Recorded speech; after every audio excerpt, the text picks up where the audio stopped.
Assalamualaikum warahmatullahi taala wabarakatuh. Saya Roslan Birazali. Hari ini kita akan bincangkan tentang pembinaan negara bangsa mengikut perspektif Malaysia.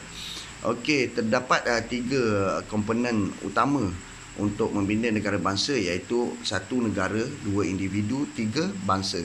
Okey, apa itu negara? Negara ialah wilayah dengan kewujudan kelompok-kelompok manusia.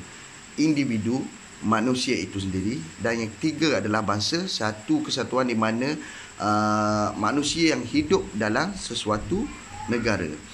Okey, negara bangsa. Kita akan bincangkan tentang perkataan ini, iaitu negara dan bangsa.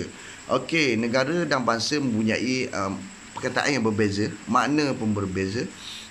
Okey, kita pergi kepada negara. Negara, apa itu negara? Negara ialah satu unit politik yang mempunyai kedaulatan dan mempunyai tanggungjawab kuasa jalankan hal ehwal pentadbiran. Mengikut undang-undang antarabangsa, terdapat 4 elemen utama, iaitu kawasan tertentu yang mempunyai sepadan yang jelas. Yang kedua, ada penduduk tinggal di situ. Tiga, terdapat sebuah kerajaan yang memerintah, dan kerajaan itu mestilah jalankan berkesan menjalankan pemerintahan di situ. Okey, bangsa pula, kewujudan dalam kumpulan manusia tertentu terdapat pelbagai ciri yang sama, persamaan dalam unsur-unsur jasmani, politik dan kebudayaan, integrasi etnik yang dapat sumbang kepada kestabilan dan kemakmuran negara tanpa konflik kaum yang merugikan. Okey, seperti yang kita tahu, tidak ada satu negara pun yang terkecuali dalam dunia ini punyai satu etnik ataupun satu keturunan saja. Okey, ciri-ciri yang terdapat dalam negara bangsa ialah satu, nilai kebangsaan, kedua, demokrasi liberal, dan tiga ialah sistem pemerintahan dan undang-undang negara. Okey, kita sentuh pada nilai kebangsaan. Ciri nilai kebangsaan, hidup bersatu tanpa fahaman perkauman sempit dan terima satu nilai kebangsaan.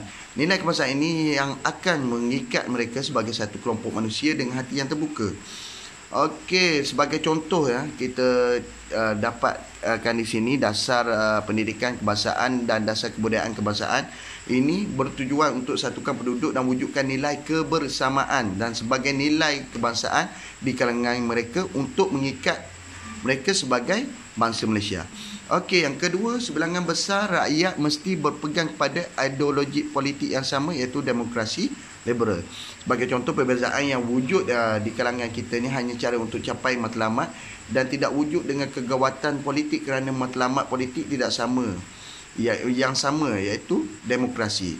Dan yang ketiga adalah kepercayaan dan keyakinan tinggi kepada sistem pemerintahan dan undang-undang negara mereka.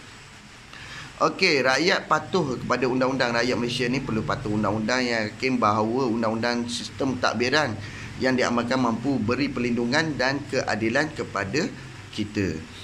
Okey, faktor-faktor pula yang mempengaruhi negara bangsa yang boleh dipupuk di Malaysia ini, faktor yang boleh pengaruh, iaitu satu, integrasi, kedua, nationality, yang ketiga, nasionalisme, keempat, patriotisme, kelima, globalisme, kepelbagaian budaya, pluralisme, liberalisme, neo-feudalisme dan demokrasi.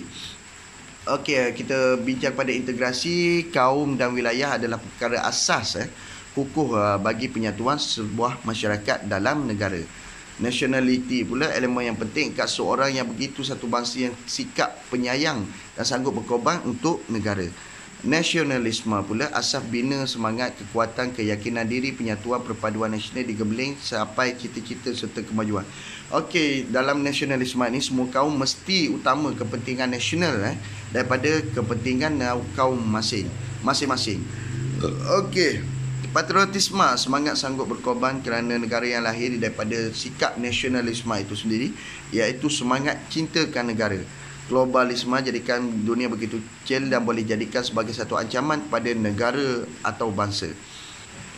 Kepelbagaian budaya, satu budaya wajib yang boleh diterima pada semua kaum, patut dipupuk sebagai satu identiti kebangsaan. Pluralisme pula, kerajaan telah susun sebula masyarakat daripada pelbagai dasar seperti dasar ekonomi baru di mana dapat bahagikan kaum ikut sektor, telah halang perpaduan kaum antara mereka. Okey, liberalisme fahaman ini beri kebebasan kepada individu, kelompok, organisasi tertentu tidak terkawal, mampu halang pembentukan negara bangsa. Neofeudalisme ni adalah sikap yang perlu diatasi untuk wujud negara bangsa Malaysia moden, kerana suasana ini wujudkan sebil kecil ahli birokrat atau ahli-ahli politik yang begitu kebal dengan sistem undang-undang yang dibuat oleh mereka sendiri. Dan demokrasi, syarat utama bina negara bangsa ialah wujudkan demokrasi dan fahaman dan amalan demokrasi itu sendiri.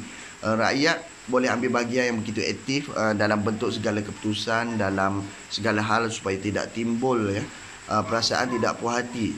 Amalan demokrasi ini boleh lahirkan warga negara yang tahu kebebasan dan tanggungjawab kepada bangsa dan negara. Okey, proses pembinaan negara bangsa, proses pembinaan negara bangsa ambil masa yang panjang, iaitu menentukan sebuah negara bangsa hanya terbentuk dari 4 proses berikut satu, state building, iaitu bina negara. Yang kedua, nation building, bina negara. Ketiga, mass participation, iaitu penyertaan rakyat dalam negara. Dan yang keempat adalah policy of distribution, iaitu pengagihan nilai-nilai dalam masyarakat. Perubahan daripada satu tahap kepada satu tahap berbeza daripada satu negara dengan negara yang lain. Perubahan ini berlaku konflik antara kaum dan perbezaan yang terlalu besar di antara mereka semasa dan selepas penjajahan Inggeris. Sebarang tindakan untuk memenuhi kepentingan kaum akan disalahertikan pada kaum lain. Bila berlaku konflik antara kaum ni, maka perubahan yang perlu dilakukan atasi masalah tersebut dan proses pembinaan negara bangsa akan memasuki tahap selanjutnya sehinggalah pembentukan sesebuah negara bangsa jadi kenyataan. Itu di Malaysia itu sendiri. Okey, kita pergi bincang pada tahap-tahap pembinaan negara bangsa di Malaysia. Pembentukan negara yang rakyat berbilang kaum dimulakan pada 1948 bila Persekutuan Tanah Melayu ditubuhkan dan kelonggaran diberi kepada kerakyatan diberi kepada penduduk yang bukan Melayu. Tahun 1957 Malaysia diperintah oleh Parti Perikatan. Kita cakap pasal Parti Perikatan yang sah. Penduduk Parti Perikatan yang sah dan iktiraf oleh PBB pada masa itu pada tahun 1955. Kalau tak silap, penduduk Malaysia masih belum diintegrasikan sebagai sebuah bangsa. Mereka masih dikenali sebagai ikut kaum dalam segala bidang, iaitu bidang pertanian, dimonopoli daripada kaum India, tanah Melayu, sebagai majikan mereka. Okey, interaksi dan perpaduan kaum berada yang tahap yang paling rendah. Okey, integrasi penyatuan perpaduan itu adalah paling rendah. Tahap kedua pula, tahap pembinaan negara, perhubungan awal longgar antara kaum, peneba, ciri-ciri masyarakat majmuk satu etnik penduduk bumi putera yang tinggal di situ. Okey, mereka bercampur tetapi tidak bersatu. Maknanya mereka bergaul tapi tidak bersatu, tinggal berdekatan tapi terpisah. Pekerjaan yang pendidikan yang berbeza. Pada tahap ini interaksi antara mereka pada taraf paras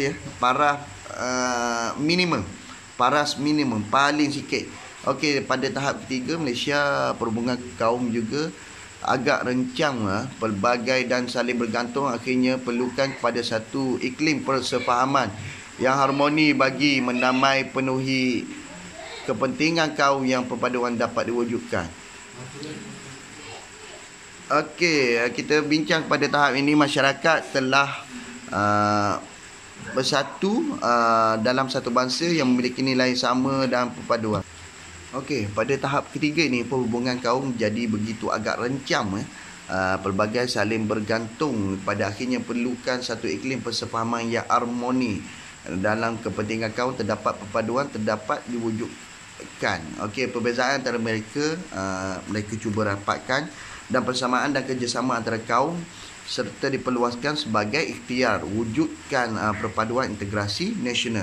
Pada tahap ini, masyarakat telah diintegrasikan ke dalam satu bangsa yang bersatu dan memiliki nilai-nilai yang sama itu sendiri untuk bentuk sebuah negara bangsa Malaysia.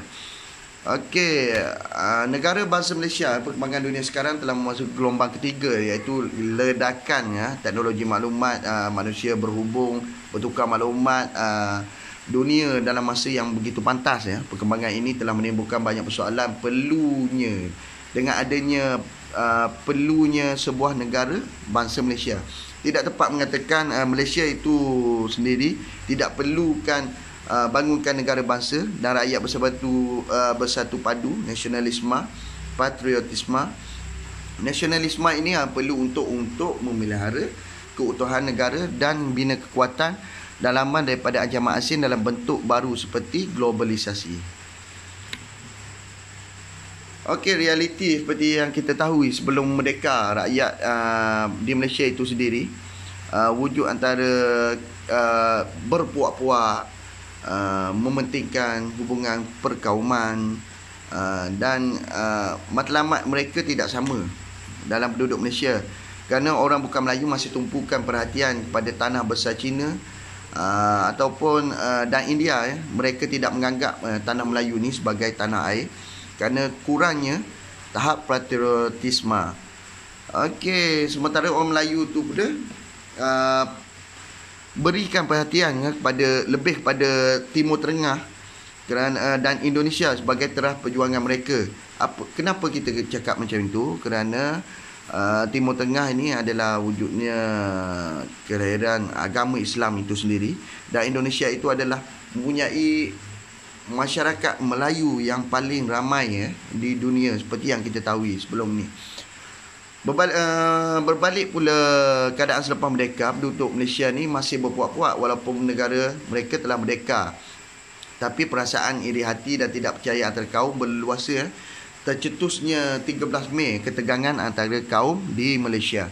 Dasar pelajaran kebangsaan dan dasar ekonomi baru, dasar kebudayaan kebangsaan diperkenalkan untuk menyusung semula masyarakat itu sendiri, masyarakat di Malaysia. Namun perbezaan antara kaum masih lagi besar dengan struktur sosial, ekonomi dan politik yang tidak banyak berubah. Justru ada sarjana ataupun orang yang berilmu pernah mengatakan, buat kesimpulan Malaysia belum lagi mencapai taraf negara bangsa yang sebenar-benarnya, tetapi sebagai satu negara yang banyak bangsa. Okey, cabaran kita harus sentiasa waspada kepada ancaman luar dan neokolonialisme. Nikmat yang dikecapi akan hilang dalam sekelip mata sekiranya berlaku kecuaian dan kelalaian ataupun sebab-sebab lain. Musuh negara ada di mana-mana, sentiasa cari jalan memecahkan belah keharmonian antara kaum di Malaysia.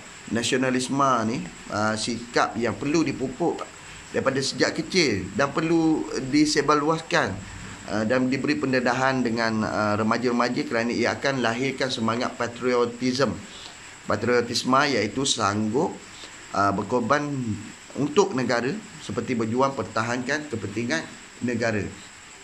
Keperluan nasionalisme itu sendiri yang ditanam mestilah nasionalisme Malaysia yang positif, tidak berteras pada perkauman, mengikat rakyat menjadi bangsa Malaysia yang bersatu padu.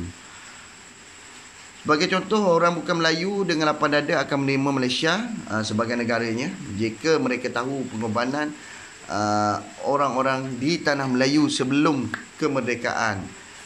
Orang Melayu belum boleh memenangi pilihan raya tanpa perlu bersama MCA/MSC, kerana majoriti pengundi pada masa itu adalah orang Melayu. Okey, kita pergi kepada masyarakat Melayu pada masa sebelum merdeka. Masyarakat Melayu merupakan terasaan negara. Namun tidak harus dinafikan kewujudan masyarakat yang lain di Malaysia ni turut sama menyumbang kepada kekukuhan dan kemantapan negara Malaysia pada hari ini. Kepentingan akan umbi bangsa Malaysia dalam hal ini, masyarakat Melayu harus jadi tunggak ketuanan, patriotisme, nasionalisme negara bangsa ini boleh memastikan keutuhan negara bangsa akan terjamin kerana Melayu adalah dan pribumi, masyarakat pribumi di Malaysia adalah ketuan di tanah ini. Namun kita tidak boleh nafikan akan kewujudan kaum-kaum lain. Sebab itulah sejarah penting bagi melanjutkan usaha pembinaan negara bangsa dan negara berdasarkan peristiwa masa lampau dan bentuk perubahan yang bersesuaian dalam membina dan hadapi cadapan paradigma baru.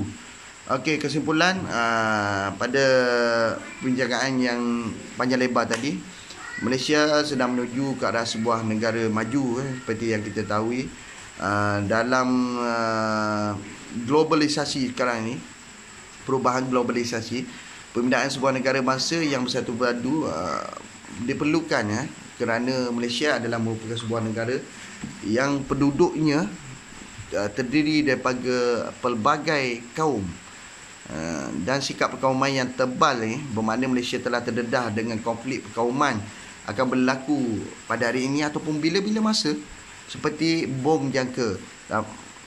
Semangat nasionalisme ini adalah pemangking kepada pelengkap kepada usaha setiap warga negara patutnya bersedia gantikan nasionalisme sempit berasaskan perkauman dan nasionalisme kebangsaan, lantas melahirkan pula semangat patriotisme tidak berbelah bagi terhadap negara. Okey, itulah sedikit tentang pembinaan negara bangsa mengikut perspektif Malaysia. Okey, semoga penerangan itu tadi begitu jelas dan boleh memberikan satu pengetahuan kepada sahabat-sahabat yang ingin mengetahui pembinaan negara bangsa mengikut perspektif yang ada di negara Malaysia. Okey, sekian, terima kasih.